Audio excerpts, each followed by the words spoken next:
Okay, now we have F7 glued in, and you've checked your stab to make sure you have the distance between the trailing edge notch here, the little upper lip of the fuselage, and the front end of this. As long as your stab and elevator fit on there good, we can go ahead and glue in former 4.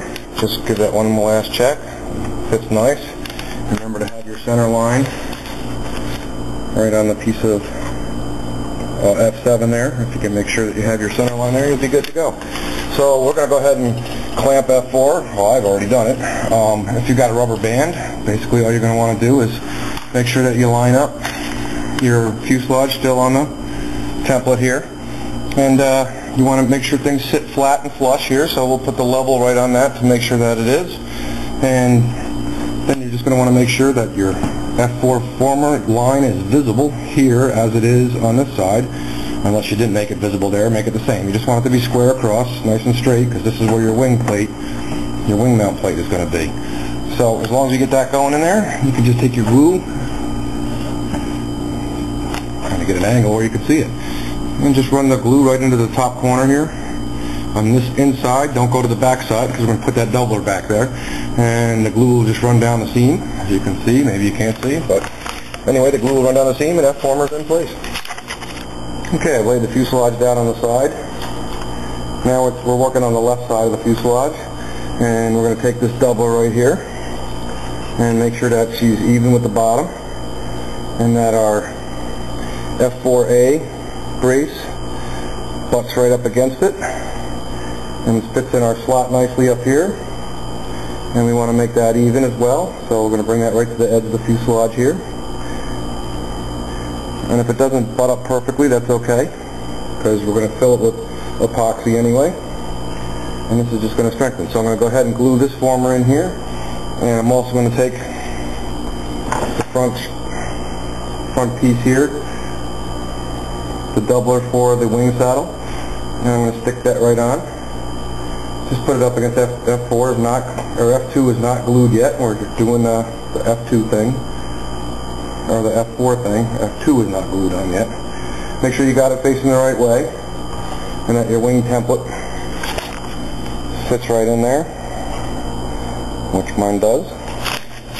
Now, yeah, hopefully you can see in the darkness there. There's my wing doubler.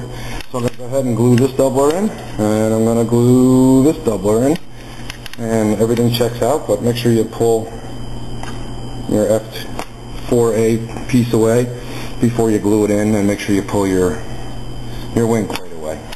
So I'm going to go ahead and glue those in. Okay, now I have my, tip it down on the right side, I've got my doubler back behind F4. Remember, it's pressed up right against F4, and the slant on the angle should, you know, have that little gap, just a little gap to it, just so that F4A can sit in there. And remember now, at this point, whenever you have your fuselage upside down, to make sure you're paying attention to F7 down here. You don't want to crack that off. But I got my doublers in. Just trying to give you a view here. Got my doublers in right up to where my wing plate's going to be on both sides, left and front side of the fuselage. And now we're ready to go ahead and glue in F.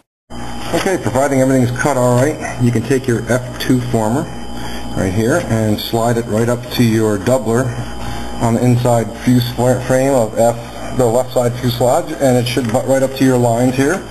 So you just want to make sure everything's kind of square. Looks good. Just take a look down the plane. Make sure everything looks kind of still straight. Take a look from the back, and things should be looking good. So I'm going to stick my level on the front here. Looks pretty close. Something might need to be sanded later, so no problem.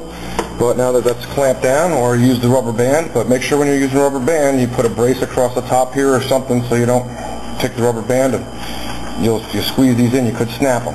So you just want to put some kind of brace across the top here, and go right ahead and do your gluing down F2. Alright, after I've let my glue set for just a few seconds, I made sure that the glue didn't get into the bottom quarter, where I want to make sure that my quarter by quarter hardwood is going to go in there for my landing gear. So you just want to make sure the glue doesn't run down, so even after you glue it, and you know that's where it is, as long as you got it rubber banded good, kick it right up on its side, and that'll stop the flow when you see it get down there. And that's a good way to do it. And then I just put it up on the block. After a couple seconds of drying, it'll stop running, and once it stops running, you can set it back up. So the next thing I'm going to do is probably come to this side of it, and now you want to glue behind here in both sections. You know, just put some CA back there, just to tighten it up and give it a good contact of glue on both sides.